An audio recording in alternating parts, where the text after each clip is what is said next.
Welcome to channel maths concept academy. मेरा नाम रवि, मैं आपके लिए मैथमेटिकल कंटेंट और साथ ही साथ केवीएस की अपडेट लेके आता हूँ। तो जैसे कि आप लोगों को पता है, हमने केवीएस पीआरटी के लिए मैथ और साइंस की सीरीज स्टार्ट कर रखी है, वो भी बिल्कुल फ्री। ठीक है ना। फ्री का क्या मतलब है मैं बार बार बता चुका हूँ, हर बार नहीं बताएंगे। ओके, प्रीवियस वीडियो में आप सब में से सिर्फ दो ने एक एरर पकड़ा। आपको यकीन नहीं होगा, जानबूझ के मैं हर वीडियो में एक छोटा एरर डालता हूं और मैं देखता हूं कि कौन इस एरर को पकड़ता है। और वो एरर मैं उससे पहले वाली वीडियो में क्लियर कर चुका होता हूं, कंसेप्ट इसलिए डालता हूं। तो दो ही जनों ने वो एरर देखा, यानी कि वो दो ही जने हैं जिन्होंने मेरी वीडियो देखी। ठीक है ना। तो बाकी देखे समझे वो एरर क्या है। तो कोशिश करा करो ये एरर ढूंढने की, जिससे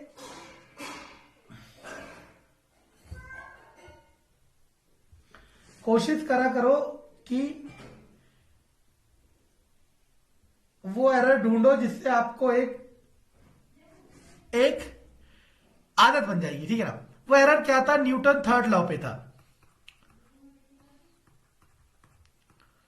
हमने पढ़ा था, जैसे मान लो मैंने कहा एक चेयर पे आप बैठे हुए हो, ठीक है ना। आपका बॉडी वेट किस तरफ है? नीचे की तरफ। आपका बॉडी वेट किस तरफ है? नीचे की तरफ। इसे मैंने कह दिया एक्शन फोर्स। और मैंने क्या कहा था? इस एक्शन का एक रिएक्शन भी होगा, यानी कि ये चेयर आपको ऊपर की तरफ फोर्स देगी, जिसे हमने नाम दिया था रिएक्शन फोर्स। सुनते रहे ना मैं क्या कह रहा हूं। और न्यूटन थर्ड लॉ ने कहा कि every action is equal and opposite reaction, यानी कि हर क्रिया की एक विपरीत मतलब एक प्रतिक्रिया होती है और बराबर प्रतिक्रिया होती है। अब सुनते रहना मैं क्या कह रहा हूं। अब यहीं पे देख के मैंने ये प्रीवियस के मतलब कल वाली क्लास से पहले वाली क्लास में ये टॉपिक पढ़ाया था, तो मुझे तो पता ही था कि ये एरर है, लेकिन मैं जानबूझ के छोड़ा ताकि कौन पकड़ पाता है। अब सुनना, ये एक्शन किस पे लग रहा है? चेयर पे। एक्शन किस पे लग रहा है? चेयर पे। और लगा कौन रहा है? ये आदमी इनडायरेक्टली वही लगा रहा है। और ये रिएक्शन किस पे लग रहा है? आदमी पे। और लगा कौन रही है? चेयर। समझ आ रहा मैं क्या कह रहा हूं। एक्शन रिएक्शन के इक्वल है, लेकिन एक्शन जिस ऑब्जेक्ट पे लगता है, रिएक्शन उस ऑब्जेक्ट पे नहीं लगता। एक्शन किस पे लग रहा है? यहां पे चेयर पे। और रिएक्शन किस पे लग रहा है? आदमी पे। तो उस आंसर था बी। 8th क्वेश्चन का आंसर था बी, यानी कि जो एक्शन और रिएक्शन होते हैं वो डिफरेंट ऑब्जेक्ट पे लगते हैं। किस पे लगते हैं? डिफरेंट ऑब्जेक्ट पे। मान लो एक दीवार को आप धक्का दे रहे हो, फोर्स, दीवार भी आपको रिएक्शन दे रही है। तो एक्शन किसको लग रहा है? दीवार को, वॉल, दीवार को। और रिएक्शन किसको लग रहा है? आपको। यानी कि एक्शन और रिएक्शन कभी भी एक ऑब्जेक्ट को नहीं लगता। समझ आया? बहुत आसान। गुड। ऐसे ही ढूंढो एरर, मजा आएगा। ठीक है ना। Question number 1, an object experience a net zero external balance force. एक ऑब्जेक्ट को नेट जीरो मतलब टोटल फोर्स कितना है? Zero. External unbalance force. Is it possible for object to be travelling with non zero velocity? कह रहा है कि force zero है, तो फोर्स का फॉर्मूला क्या होता है बच्चों? M a. फोर्स का फॉर्मूला क्या होता है? M a. अगर फोर्स जीरो है तो एम ए भी जीरो आएगा, और ए किसके बराबर आएगा? Zero by m, that is zero. यानी कि एक्सेलरेशन क्या आएगा? जीरो। और एक्सेलरेशन जीरो के दो मतलब होते हैं। एक्सेलरेशन जीरो के दो मतलब होते हैं। पहला ऑब्जेक्ट कि ऑब्जेक्ट या तो रेस्ट में है, ऑब्जेक्ट इज एट रेस्ट। और दूसरा मतलब ये होता है कि object is moving with constant velocity.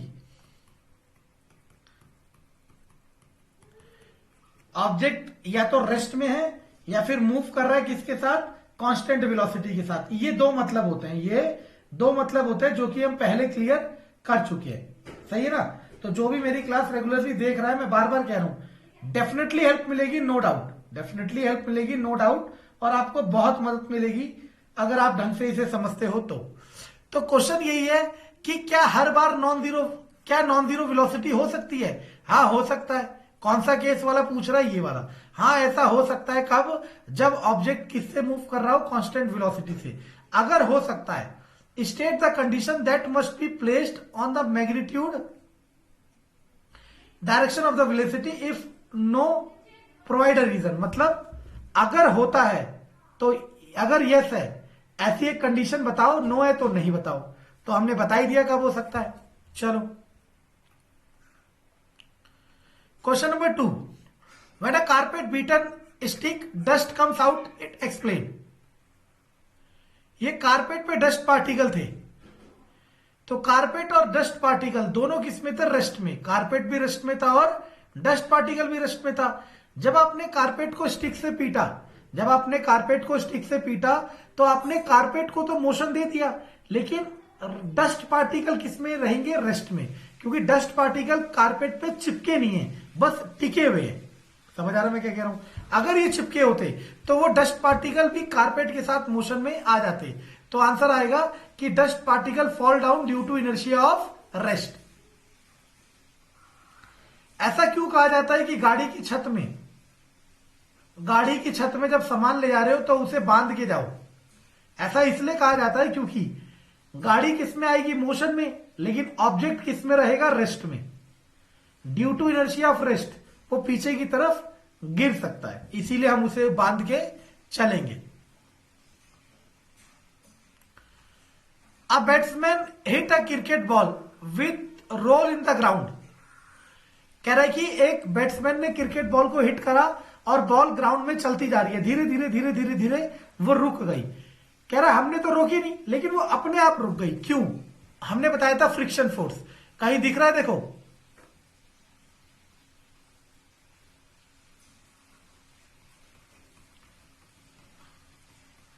क्योंकि हमने कहा था फ्रिक्शन फोर्स अपोजिंग फोर्स होता है, जो क्या करता है? अपोज करता है मोशन को। समझ आया? Question number 5, a truck start and roll down on a hill, constant acceleration, distance दे रखी है कितनी? 400, टाइम दे रखा है 20, और यहां दे रखा है स्टार्ट फ्रॉम रेस्ट। मतलब ये क्लियर कर दिया कि इनिशियल वेलोसिटी 0 है। तो ही वेलोसिटी होती है कि इनिशियल और एक फाइनल। तो उन्होंने मेंशन कर दिया कि इनिशियल वेलोसिटी 0 है और इसका जो मास है वो 7000 किलोग्राम है। तो फोर्स बताओ। तो आपको तो पता है कि फोर्स का एक ही फॉर्मूला ma। m तो दे रखा है, अब आपको a चाहिए। अब ये जो इंफॉर्मेशन आपको दी है ये आपको a देगी। कैसे? आपने एक इक्वेशन पढ़ी होगी s equal to u t plus square of a t square. अगर किसी ने चैप्टर नंबर 8 मोशन नहीं पढ़ा है क्लास 9th का, तो मैंने पूरा चैप्टर बना के डाल रखा है, आप देख सकते हैं, आपको डेफिनेटली मदद मिलेगी। पढ़ा है तो बहुत अच्छी बात है। u है 0, हटाओ 400, हाफ a t का स्क्वायर 20 गुणा 20, वो कितना हो जाएगा? 200, a बराबर 2। तो बस फोर्स का फॉर्मूला क्या होता है? ma 7000, a है 2 यानी कि 14000। समझ आया? चलो गुड। क्वेश्चन नंबर 6 पे आते हैं। क्वेश्चन नंबर 6 करो, क्या कह रहा है? A stone of 1 kilogram thrown the velocity of इतना। देखो क्वेश्चनर जो होता है ना, आप जो भी थोड़ा साइंस में थोड़ा वीक है, देखो याद रखना कि मैं या कोई भी आपको स्ट्रांग नहीं बना सकता। बस मैं या कोई भी क्या कर सकता है? आपको सारा डाटा प्रोवाइड कर सकता है, उसे समझा सकता है। स्ट्रांग बनोगे आप खुद। तो उसने क्या कहा? एक पत्थर है जिसका मास है 1 किलोग्राम, इनिशियल वेलोसिटी है 20। मैंने कहा दो ही वेलोसिटी होती है, इनिशियल और फाइनल। जो पहले दी है वो इनिशियल, वो कह रहा है रुक जाता है, तो फाइनल कितनी हो जाएगी? 0। और डिस्टेंस है कितना? 50। फोर्स ऑफ फ्रिक्शन पूछ रहा है। अब देखो, अब आप कहोगे सर आपने फोर्स ऑफ फ्रिक्शन का तो फॉर्मूला हमें बताया नहीं। फोर्स का फॉर्मूला तो पता है ना। तो फोर्स का फॉर्मूला क्या होता है? ma। अब आप कहोगे फोर्स ऑफ फ्रिक्शन के फॉर्मूले की जगह ma क्यों लगा रहे हो? क्योंकि इस क्वेश्चन में ऑब्जेक्ट रेस्ट में आ रहा है, और ऑब्जेक्ट को रेस्ट में कौन ला रहा है? वो फ्रिक्शन फोर्स ही ला रहा है, तो वही निकलेगा। ठीक है ना?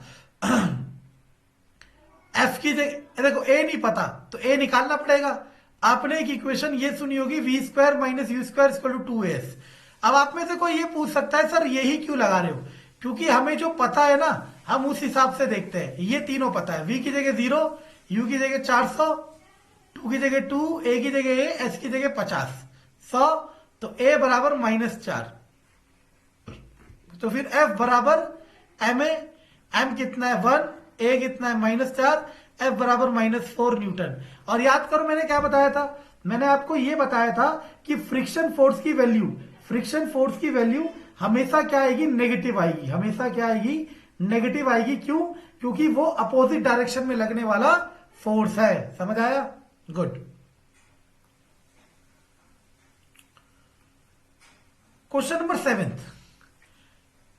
7 ना बहुत ही क्रिएटिव क्वेश्चन है। मैं ऐसे अभी एक एनिमेशन या फिर एक शॉर्ट वीडियो के थ्रू बनाऊंगा, इसे समझने की कोशिश करना, क्योंकि मैं इस पे बहुत मेहनत करना चाहता हूं। मुझे आता है, ठीक है ना, ये ना सोचना नहीं आता। ठीक। Question number 8, an automobile vehicle have a mass इतना, मास कितना है 1500 किलोग्राम।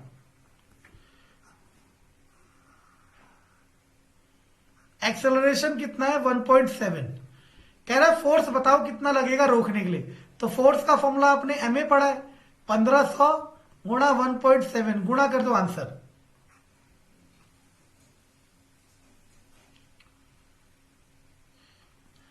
मोमेंटम का फॉर्मूला पूछ रहा है तो आंसर आ जाएगा mv।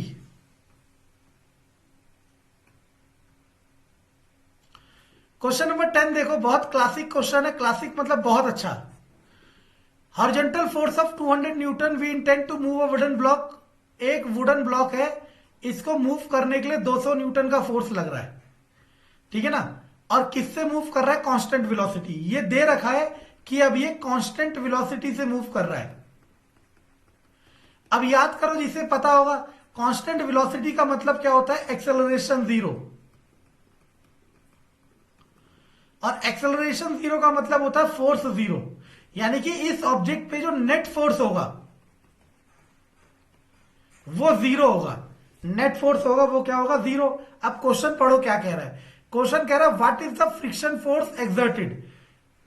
अगर ऑब्जेक्ट इस तरफ मूव कर रहा है तो फ्रिक्शन फोर्स किस तरफ लगेगा, इस तरफ। सुनते रहना, फ्रिक्शन फोर्स किस तरफ लगेगा, इस तरफ। तो अब मुझे एक चीज बताओ, अगर फ्रिक्शन फोर्स अपोजिट डायरेक्शन में लग रहा है और वो 200 न्यूटन इस तरफ लग रहा है और नेट फोर्स कितना आना चाहिए, 0, तो फ्रिक्शन फोर्स की वैल्यू को भी कितना होना पड़ेगा, 200 न्यूटन। समझ आया? क्योंकि अगर इस तरफ का फोर्स 200 न्यूटन है तो इस तरफ का फोर्स भी 200 न्यूटन होगा, तभी नेट फोर्स आपका कितना आ जाएगा, 0। समझ आ रहा मैं क्या कह रहा हूं भाई? यही चीज समझ नहीं थी। बहुत मजेदार है कंसेप्ट। अगर सीखते हो तो सीखोगे ना तो कभी याद ही नहीं करना पड़ेगा। और यही चीज आपको समझनी है कि आपको याद करने से जितना हो सके उतना बचने की कोशिश करना है।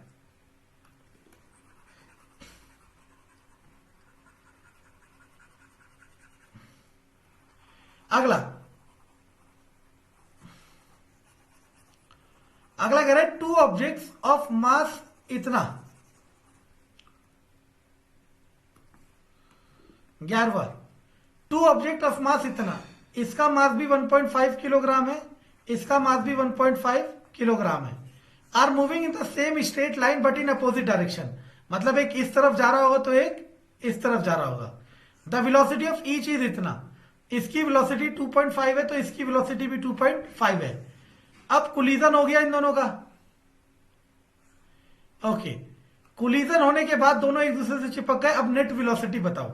याद करो मैंने कल ही एक बताया था, महाभारत रामायण में क्या होता था, एक तीर यहां से आता है, एक तीर यहां से आता है। दोनों तीर अगर सेम पावरफुल होते हैं तो यहां पे एक लाइट सी जलती है और खत्म हो जाता है। इसका मोमेंटम और इसका मोमेंटम सेम आएगा ना, आएगा ही आएगा, क्योंकि दोनों का मास सेम है और वेलोसिटी सेम है। लेकिन अगर मानो इसका मोमेंटम 4 है तो इसका मोमेंटम भी 4 आएगा। और अगर दोनों मोमेंटम इक्वल और अपोजिट डायरेक्शन में है तो नेट मोमेंटम कितना होगा, 0।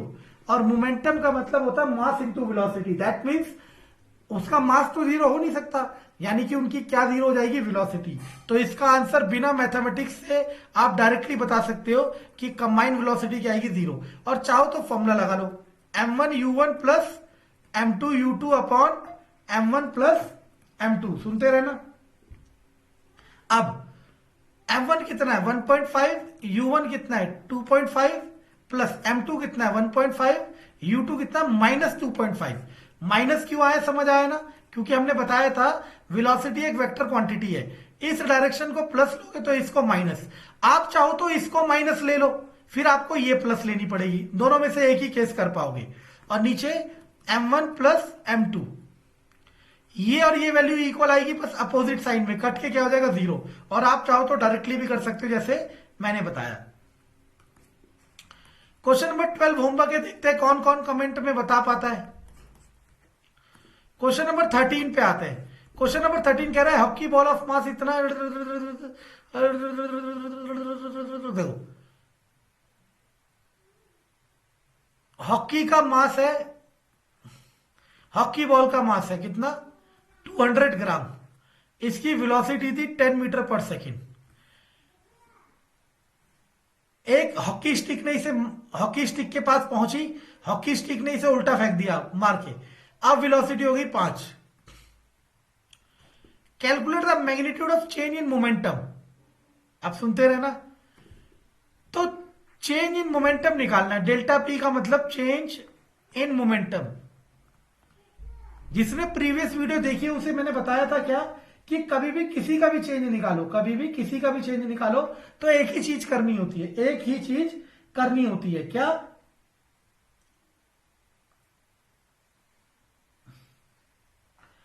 एक ही चीज करनी होती है, क्या कि आपको फाइनल में से इनिशियल माइनस करना पड़ता है। फाइनल मोमेंटम कितना हो जाएगा, बहुत आसान है, मोमेंटम का फॉर्मूला एम है 200/1000, क्योंकि हम पढ़ते हैं MKS मीटर किलोग्राम सेकंड, और मास ग्राम में दिया था तो मैंने किलोग्राम में कर दिया। V कितनी है 5, 5 नहीं है -5 है, समझ आया -5 क्यों है, क्योंकि इसकी डायरेक्शन क्या है अपोजिट है, बस इतनी चीज है।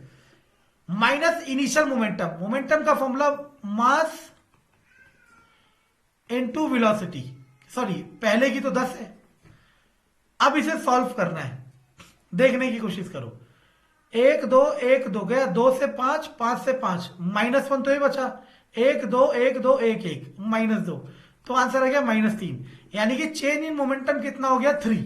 अब आप कहोगे सर आपने -3 क्यों नहीं लिखा, क्योंकि माइनस ये शो कर रहा है ना, माइनस ये शो कर रहा है कि मोमेंटम की डायरेक्शन फाइनल मोमेंटम की चेंज की इस तरफ है, बस आंसर आ जाएगा 3।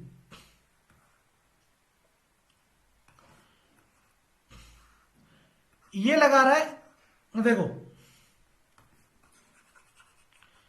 जब तक क्वेश्चन को नहीं समझोगे, क्वेश्चन की लैंग्वेज को नहीं समझोगे, तब तक चाहे आप 1 लाख क्वेश्चन भी कर लो उनका कोई वैल्यू नहीं है, ठीक है ना, क्योंकि पेपर में क्या आएगा ये किसी को नहीं पता। 14 ओके ना, बुलेट का मास है कितना 10 ग्राम, और कितना 150 की स्पीड से मूव कर रही है। एक लकड़ी का रुका हुआ हिस्सा है, तो चलो ये M1 हो गया, ये U1 हो गया, तो M2 है कितना, अच्छा नहीं दिया, हटाओ। लकड़ी पे बुलेट लगी, ठीक है ना, अच्छा ये रुका हुआ था, ये दे रखा है, ये किस में रेस्ट में, ये दे रखा है। चलो जब आप अगर साइंस स्ट्रीम पढ़ते हैं ना, 11th 12th क्लास पढ़ते, 11th क्लास में मोशन चैप्टर फिर आता है,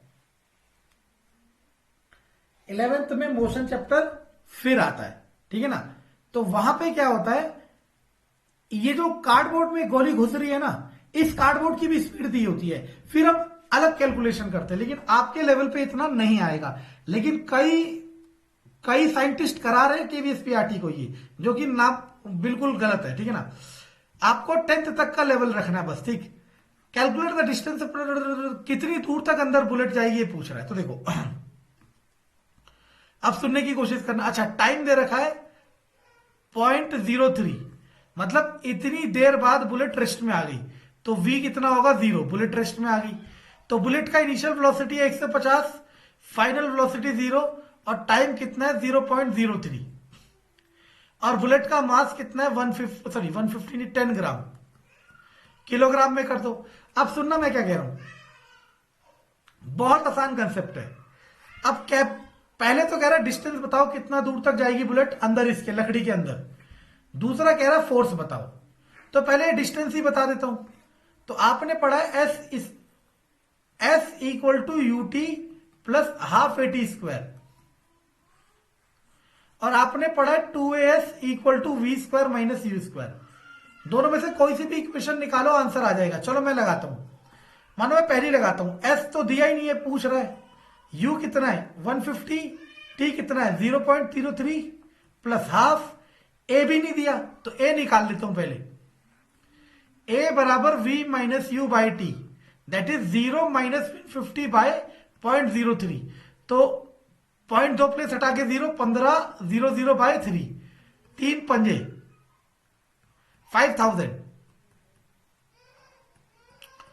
इंटू टी स्क्वायर। टी कितना है 0.03 का स्क्वायर। अब देखते रहना, एक 0 से पॉइंट जाएगा, 15 3 45, 4.5, ये काटोगे 105 जाएगा। तो देखो यहां क्या बचा, 5 इंटू 500 इंटू 0.03 इंटू 0.03, 2 0 से 2 पॉइंट कट गया, तो 4.5 प्लस 5 इंटू 5 इंटू 3 इंटू 0.03। अब इसे गुणा कर दो, 3 3 9 पंजे 45, 45 पंजे 225, तो आ जाएगा 4.5 प्लस 2.25, दैट इज 6.75 मीटर। यानी कि इतनी दूर तक वो बुलेट अंदर जाएगी, ठीक है ना। अब सोचो, आपने कभी देखा बुलेट प्रूफ जैकेट बनती है, बुलेट प्रूफ वेस्ट कहते हैं। मानो आप एक बुलेट प्रूफ वेस्ट पहन रहे हो, जैकेट पहन रहे हो, उसकी थिकनेस कितनी है, मान लो 10 सेंटीमीटर सपोज। मैं एक प्रैक्टिकल कैलकुलेशन बता रहा हूं, और आपने कैलकुलेशन करा ही नहीं कि बुलेट कितनी स्पीड से आएगी और कितना अंदर जाएगी। मान लो अगर आप इसे कैलकुलेट कर लेते और आपको यह पता चल जाता कैलकुलेशन से कि बुलेट इसके 20 सेंटीमीटर अंदर तक चली जाएगी, बुलेट इसके 20 सेंटीमीटर अंदर तक चली जाएगी, तो इस बुलेट प्रूफ जैकेट का कोई फायदा नहीं है। तो ये कैलकुलेशन साइंटिफिक इस तरीके से होती है, ठीक है ना। और फिर जाके उसे प्रैक्टिलाइजेशन मतलब इंप्लीमेंट किया जाता है। अब पूछ रहा है फोर्स बताओ, फोर्स का फॉर्मूला एम है, एम कितना है, कहां गया एम, ये रहा। अच्छा एम था 10 ग्राम, ए कितना है, कहां गया, यहां निकाला था, कहीं तो निकाला था, ये रहा, ए है 5000, तो आंसर आ जाएगा 50 Newton. That is our answer.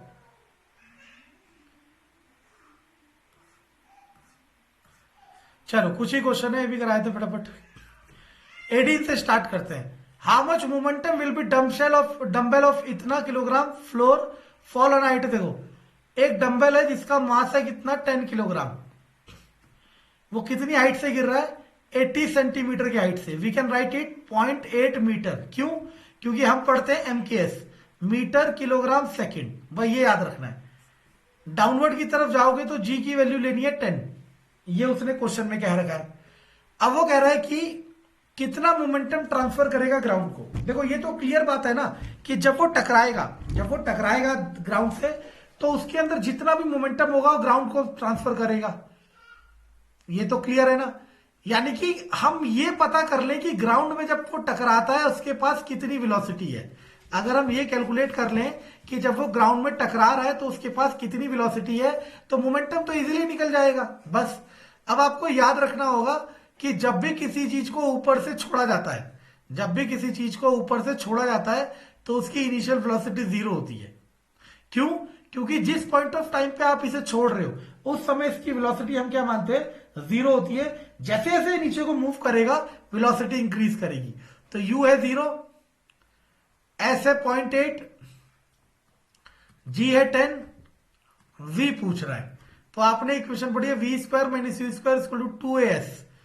Height ई डिस्टेंस होता है, ऐसे डिस्टेंस होता है, ऐसे कर दो तो हाइट हो जाता है, ठीक है ना। ऐसे मतलब हॉरिजॉन्टल वर्टिकल। v आपको नहीं पता, u 0 है, 2 की जगह 2, g की जगह 10, h की जगह 0.8, v स्क्वायर बराबर 16, तो v बराबर 4। यानी कि जब वो ग्राउंड में टकराएगा तो उसके पास कितनी स्पीड होगी 4। तो मोमेंटम का फॉर्मूला निकालना बहुत आसान है, mv 10 गुणा 4 यानी कि 40 का मोमेंटम वो ग्राउंड को ट्रांसफर करेगा। याद है मैंने आपको एक क्वेश्चन बताया था कि आपकी गाड़ी की कांच में एक कीड़ा टकराएगा, वो ये क्वेश्चन है, पढ़ लेना समझ आ जाएगा। क्वेश्चन नंबर 16 पे आते हैं।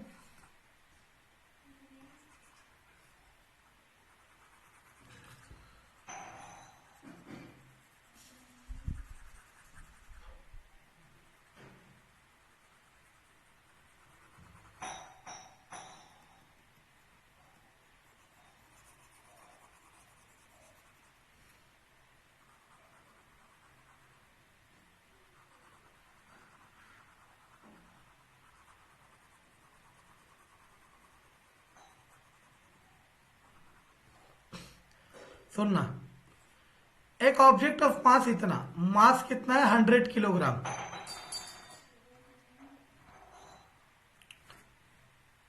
एक्सेलरेट वेलोसिटी u दे रखी है 5, v दे रखी है 8, टाइम दे रखा है 6। Calculate the initial and final momentum और फोर्स। तो पहले इनिशियल मोमेंटम निकाल लेते हैं। मोमेंटम इनिशियल, मोमेंटम का फॉर्मूला मास इंटू वेलोसिटी, तो कितना आ जाएगा 500। Momentum final, mass into velocity, तो कितना आ जाएगा 800। अब कह रहा है फोर्स बताओ, तो न्यूटन सेकंड लॉ क्या था, force equal to d p by d. मतलब मोमेंटम का चेंज हमेशा किसके इक्वल होगा, फोर्स के। और यहां कितना मोमेंटम का चेंज आ रहा है, 300 का, तो यही हमारा क्या हो जाएगा, फोर्स। तो ये क्वेश्चन न्यूटन सेकंड लॉ का इंप्लीमेंटेशन है, practical implementation of Newton second law. समझ आया मैं क्या कह रहा हूं। चलो क्वेश्चन नंबर 15 आपका होमवर्क है, और ये वाला क्वेश्चन अभी आज रात तक आ जाएगा, ट्रेन वाला। थोड़ा सा मैं इसको क्रिएटिव करता हूं और अच्छा करता हूं, ठीक है ना। क्वेश्चन नंबर 7, ठीक है, मुझे आंसर आता है, चाहो तो मैं अभी बता सकता हूं, लेकिन मैं इसे और अच्छा करने की कोशिश करता हूं। कंटेंट पसंद आए तो लाइक सब्सक्राइब शेयर जरूर करें।